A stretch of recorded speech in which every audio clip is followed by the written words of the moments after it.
Okay, so we're playing a 1600 from America. Let's actually go for pawn. I meant to go pawn e4, I played pawn e3. Okay, well, I'll show you what you do if you make a mistake like this. Let's first just follow chess principles. Let's go knight f3.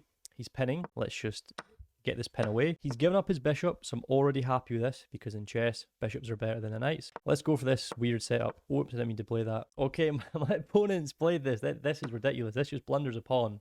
So now we're already winning. Let's exchange the queens off.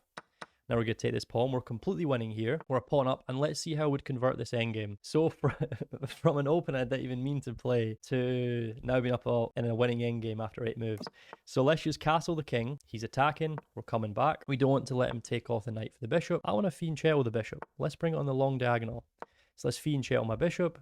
Now let's bring our knight into the game. We want to develop our pieces. Let's bring our rook to the d file. That's what we want to do with our pieces in chess. Now let's go knight to e4. We're looking to exchange. Okay, we're going to take back. Keep in mind this pawn is now weak. So we're going to again come back. We want to keep the bishop pair on board. We've got the bishop pair and we're a pawn up. So this is how you play this endgame with a bishop pair and a pawn up. I'm going to play c4 first, which now gives us more space, and we'll happily exchange off the rooks, because as I said, keep in mind we're up the bishop pair. Now that we're in the endgame, our king, which was once a defensive piece, becomes an attacking piece. So let's first improve our king into the game.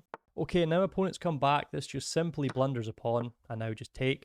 We'll happily exchange off, because now, as you can see, we're up 2 pawns, and again, we've got bishop versus the knight, and this is an open position. Let's just keep on improving our king, like so. Okay, let's just keep on improving our king. Now we're going to play pawn to g4, gaining more space. Going to try and kick this knight. Let's go pawn h4. So in the endgame, you want to try and create past pawns. You want to advance your pawns up the board, because you want to get this pawn up there to make a queen. Okay, so now my opponent's coming here. Let's play pawn b4. We don't want to let him get access to this square. We're going to play pawn a3. So we've got this solid structure, and look at this. We're going to create now with this move here. Going to first attack his knight, and we're now going to take back. This is the first stage of our plan. So our opponent comes back here. If he came here, I had a trick that was going to go for. But anyway, so now my opponent's looking for this check. Let's first improve our king.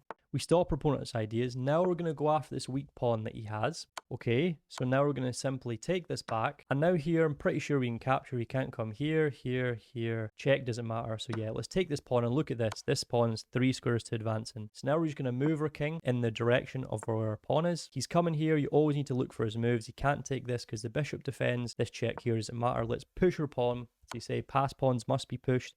Again, improve our king in the direction where the pawn's going. And this is completely losing for my opponent. Again, what's his threats? Nothing serious. Push our pawn. We're looking to make a queen. And as you see, my opponent resigns. If you found this content useful and would like to see more, make sure to subscribe.